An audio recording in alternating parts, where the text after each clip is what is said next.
Salam.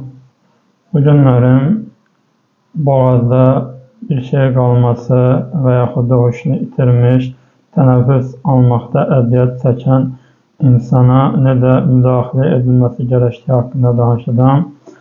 Əvvəla, hamımızın bildiyi kimi təcil yardıma yığırıq, adresi deyirik. Yəni, təcil yardıma yığanda adresi dəqiq demək lazım olduğunu da bilirik.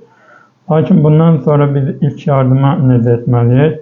Ona ürək ağciyər reanimasiyası deyilir buna tibbdə. Qolları 90 dərəcə olmaq şəklində döş sümüyünün üstündən hər 10 dəqiqədə, hər 10 təkandan bir saymaq surəti ilə təzyiq göstərməklə müdaxilə edirik.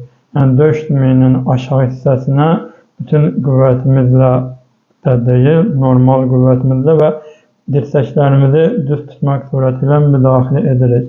Və hər 30 müdaxilədən bir onun nəfəsini qulağımıza verib, nəfəsinin gəlib gəlmədiyini yoxlayırıq.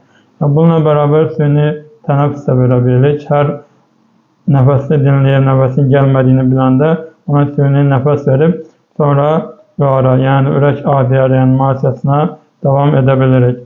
Bu, xəstəyə ilk müdaxilədə önəmlidir. Yəni, təcil tibbi yardım gələnə qədər onun həyatını qurtarmaqda da önəmli bir faktor, önəmli bir rol oynaya bilər. Əgər ki, boğazında hər hansısa bir qıcıqlandırıcı təsir və yaxud hər hansısa bir qıcıqlandırıcı maddə qalmışsa və yaxud da hər hansısa bir parçacıq qalmışsa, kürəyinə 5 təkan vuraraq və hər təkanı vurduqdan sonra kürəyin arxa hissəsinə keçib 5 təkan vuraraq, hər təkan vurduqdan sonra da ağız nahiyəsinə baxıb, orada həmin qida maddəsinin çıxıb-çıxmadığını yoxlamaq lazımdır. Bu da ilk tibbi yardımda önəmli bir vasitədir. Bu şəkildə.